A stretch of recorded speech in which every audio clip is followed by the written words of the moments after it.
Maya hung from the broken maintenance platform and watched her oxygen gauge drop to 15 minutes remaining. The meteor shower had torn through orbital station Phoenix without warning, and now she dangled 3,000 meters above Earth with nothing but void below her boots. Her fingers ached from gripping the twisted metal beam, and she could feel her strength fading with each passing second. Across the gap of damaged hull plating stood Zarakith, and the Valorian warrior extended one long arm toward her. The alien woman was magnificent even in crisis, with her violet skin gleaming under the harsh station lights and her golden eyes fixed intently on Maya's face. But her left arm hung useless at her side, and dark purple blood seeped through the emergency bandage wrapped around her shoulder. Zarakith had taken that injury shielding 3 human technicians when the first meteor punched through the hull, and Maya had seen the whole thing from across the corridor. Now, the alien was asking her to jump across a 3-meter gap and trust that one injured warrior could catch a falling human. Maya felt her grip slipping and knew she had maybe 2 minutes before her hands gave out completely. The comm crackled in her. Helmet and Commander Lisa Grant's voice came through tight with barely controlled panic. Rescue teams cannot reach your position and the debris field is too dense for pod extraction, so you need to find another way back inside. Now Maya looked at Zarakith again and saw the warrior's jaw set with determination. "Jump and I will catch you, Engineer Torres." The formal way Zarakith spoke always made Maya feel small and uncertain around the Valorians who had arrived at the station 6 months ago as part of the first contact cultural exchange. They were so tall and strong and confident, while Maya was just a maintenance engineer who fixed broken air recyclers and patched hull leaks. She had watched Zarakith from afar during those months and admired how the warrior moved through the station with such grace despite her imposing height. Sometimes Maya caught herself staring during mealtimes in the common area when Zarakith sat with her sister Kesana and discussed their scientific observations. But they had never really talked beyond polite greetings and work-related coordination. Now Zarakith wanted her to trust her life to one alien arm. "I am heavy and you will need both hands to catch me," Maya said through the comm, and hated how her voice shook.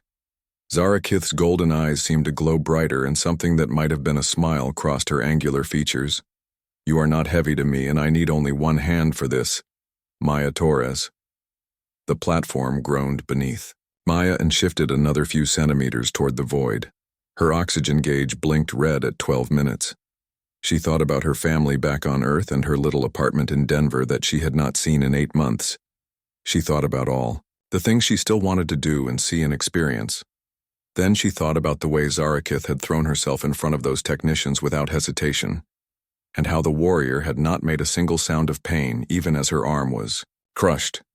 That was courage, and maybe Maya could find some of that same courage inside herself. The platform lurched again, and Maya made her decision. "If I die, my sister gets my comic book collection," she said, and hoped Zarakith understood human humor. The warrior's expression softened, and she leaned forward as far as she dared. "You will not die today, little engineer, and I give you my word as a daughter of Valoria." Maya took 3 deep breaths and counted down from 5. On 1, she pushed off hard from the platform and threw herself across the gap. For a moment she flew through empty space with Earth spinning below and stars wheeling above.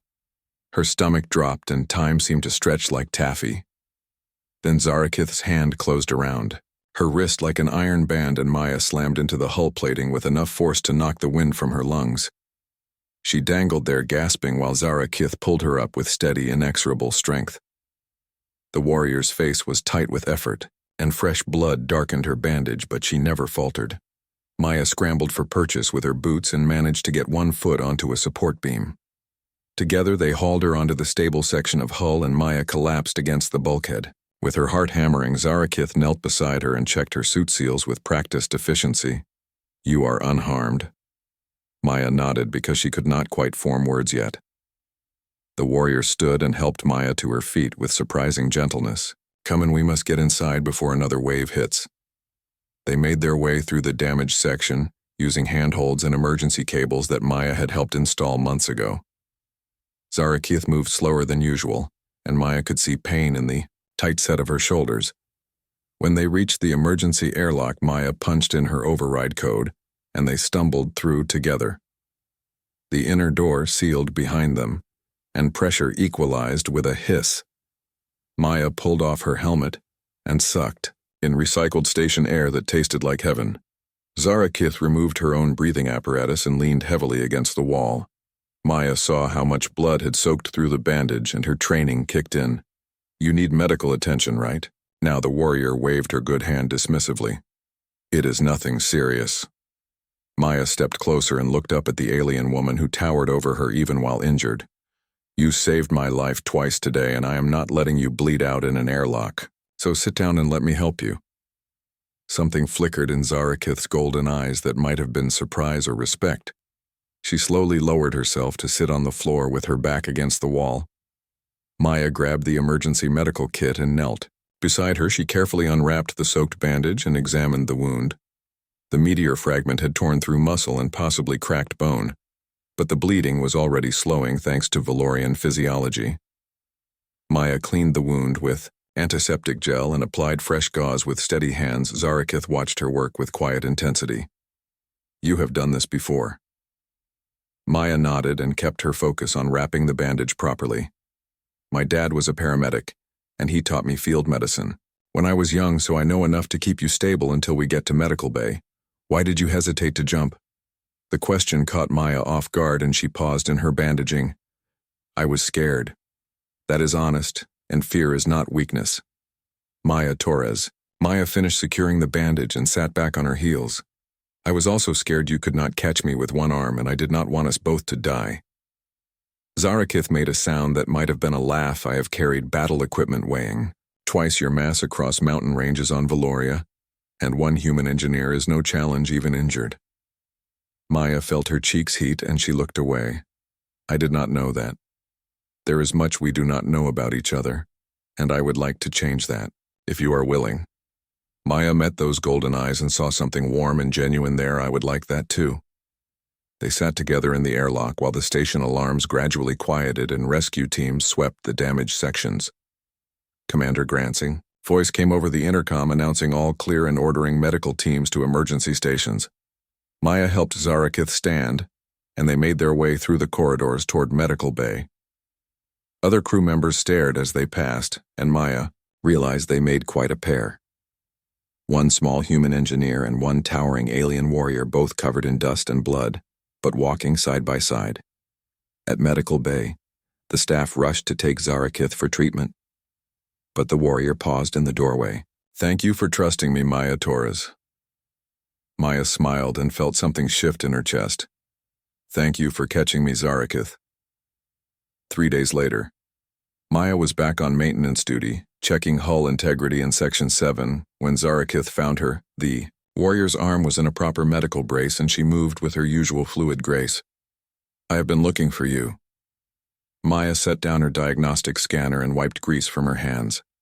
Is everything okay with your arm?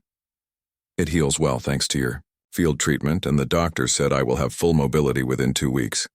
That is good news. Zarakith stepped closer, and Maya noticed she carried a small container.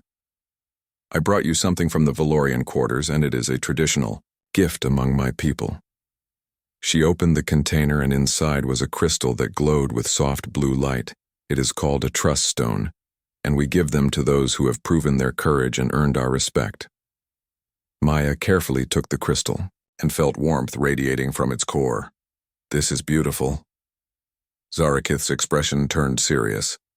I also came to ask if you would consider being my partner for the upcoming exploration mission to the Andari system.